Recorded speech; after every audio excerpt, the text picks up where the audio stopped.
अल्हम्दुलिल्लाहि वस्सलातु वस्सलामु अला रसूलिल्लाहिल करीम। अम्मा बाद फ़अऊज़ु बिल्लाहि मिनश शैतानिर रजीम। बिस्मिल्लाहिर रहमानिर रहीम। मोहतरम नाज़रीन कराम, मोहतरम भाइयों और बहनों, अस्सलामु अलैकुम रहमतुल्लाहि व बरकातुहू। अल्लाह पाक से दुआ है अल्लाह पाक आप तमाम भाइयों की और तमाम बहनों की परेशानियां दूर फरमाए और अल्लाह पाक आपको कामिल सेहत वाली जिंदगी अता फरमाए।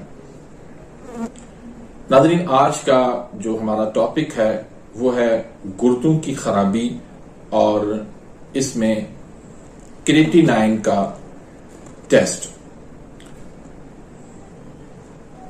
क्रिएटिनाइन गुर्दों का वो टेस्ट है जो काबिले एतमाद और काबिले एतबार समझा जाता है गुर्दों की बीमारियों के हवाले से। जिसका क्रिएटिनाइन जो है वो हाई आता है तो उसके गुर्दों का निजाम, गुर्दों का वर्क जो है वो बहुत ज्यादा मुतासिर होता है। ये नहीं समझें कि उसके गुर्दे जो है वो कमजोर हो जाते हैं। अगर क्रिएटिनाइन जो है वो लेवल में ना आए तो आगे चलकर मरीज जो है वो डायलिसिस का मरीज हो जाता है। तो क्रिएटिनाइन जो है ये क्यों बढ़ता है, इसकी वजूहात क्या हैं और टेस्ट लेवल के अंदर इसकी नॉर्मल रेंज क्या है और इसको कैसे कम किया जाए, इसका क्या इलाज है। तो ये बयान करने से पहले अगर आप मेरे इस चैनल पे नए आए हैं या अभी तक आपने मेरे इस चैनल को सब्सक्राइब नहीं किया तो सब्सक्राइब कर दीजिए, बेल आइकन घंटी के निशान को प्रेस कर दीजिए ताकि मेरी हर आने वाली लेटेस्ट वीडियो का नोटिफिकेशन आप तक पहुंच जाए और आप मेरी वीडियो से मुस्तफीद होते रहें। नाज़रीन, क्रिएटिनाइन जो है इसका लेवल जो बढ़ना है ये असल जो इसकी वजह होती है, बाकी तो बहुत सारी वजूहात होती हैं, लेकिन जो मेन काज आपको मैं बताने लगा हूं वो जिगर की खराबी का होता है। जिगर उसमें सुस्त होता है, लिवर सुस्त होता है, फैटी लिवर होता है या हेपेटाइटिस का मसला हो जाता है या जिगर जो है वो तहलील में चला जाता है। तो इस तरह के मसाइल लिवर के साथ होते हैं जिसकी वजह से फिर ये असर जो है लिवर का गुर्दों के ऊपर पड़ता है और ये क्रिएटिनाइन जो है ये बढ़ जाता है। तो ये जो ज्यादातर देखा गया है वो आसाबी उजलाती तहरीक और उजलाती आसाबी तहरीक, इन दो तहरीकों के अंदर क्रिएटिनाइन जो है वो बढ़ जाता है, उसका लेवल बढ़ जाता है। इसमें जो है वो प्रोटीन जो है वो बंद की जाती है, यानी जो उजलाती आसाबी 2 नंबर वाली जो प्रोटीन है, खुश्क सर्द मिजाज की जो चीजें हैं वो तमाम तर चीजें जो है वो मरीज की बंद की जाती है, जिसमें बड़ा गोश्त है, दही है, लस्सी है, आलू है, मटर है, गोभी है, बैंगन है, फ्रूट चाट है, गोलगप्पे हैं। ये तमाम तर चीजें जो है वो मरीज की बंद कर दी जाती हैं। और ग़िज़ा इनको कौन सी देनी है, इसमें अनार है, अंगूर है, खजूर है, शहद है, ड्राई फ्रूट है, बकरे की कलेजी है और देसी मुर्गी है। तो इस तरह की ग़िज़ा जो है वो मरीज को आपने देनी है। तो इसमें अगर तो तहरीक उजलाती आसाबी है तो आपने इसके मरीज की जो है वो वुजूदे नाकला को खोलना है, यानी 5 नंबर की में आपने इसका इलाज करना है। और अगर तहरीक आसाबी उजलाती है तो इसका इलाज जो है वो 4 नंबर में होगा।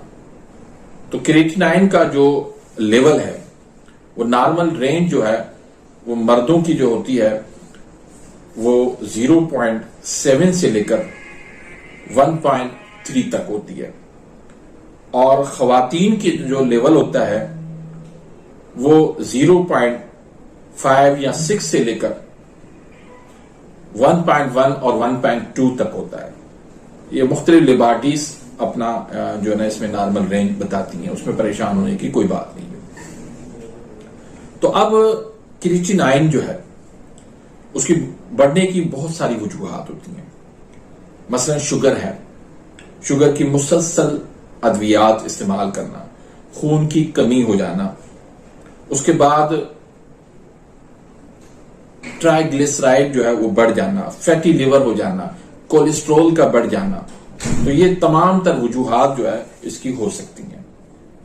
तो अब इसका इलाज आपने कैसे करना है, इसको कैसे जो है वो क्रिएटिनाइन को जो है ना हमने लेवल में लाना है, तो उसके लिए एक तो आपने हब्बे फुलादी का नुस्खा इस्तेमाल करवाना है, जिसमें तरफला है 15 तोला, कुश्ता फौलाद है 4 तोला, और कुश्ता अजराकी है 4 तोला, और राई है सुर्ख वाली, ये 4 तोला। इसका आपने सफू बना लेना है। 500 mg का कैप्सूल भर लें। सुबह दोपहर शाम आपने एक एक कैप्सूल देना है ताजा पानी के साथ। दूसरा नुस्खा इसका आपने देना है 4 मुलय्यन का।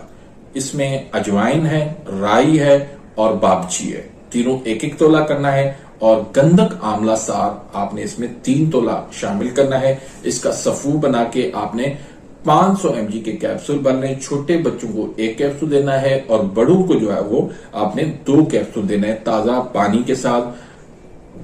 2 ये नुस्खे आप इस्तेमाल करवाएं। और तीसरा जो नुस्खा है, अगर कब्ज भी मरीज को हो रही है तो उसमें आपने मगज जमाल गोटा जो है वो 10 ग्राम शामिल करना है। शंगरफ रूमी मुदब्बर इसको करना है, 10 ग्राम इसमें शामिल करना है। और कुचला मुदब्बर करना है, यानी कुचले को आपने मुदब्बर करना है, ये आपने 40 ग्राम शामिल करना है। और राई आपने सुर्ख वाली वो 80 ग्राम शामिल करनी है। तो इसका भी आपने सफू करके आपने इसके भी आपने 250 mg के कैप्सूल भरने। 1 कैप्सूल आप सुबह दे दें, 1 कैप्सूल दोपहर को दे दें, 1 कैप्सूल रात को दे दें ताजा पानी के साथ। तो इस तरह आप ये तीनों नुस्खे इस्तेमाल करें। और गुर्दों वाली जगह पे ताजा पानी लेकर आपने उसको गर्म करना है, नीम गर्म करके आपने बोतल के अंदर भर लेना है और दोनों गुर्दों की जानिब इनको जो है वो आपने टकोर करनी है। सुबह को भी करें टकोर और शाम को भी टकोर करें। तो इस तरह जो है वो आपके गुर्दे जो है वो वर्क करना शुरू करेंगे।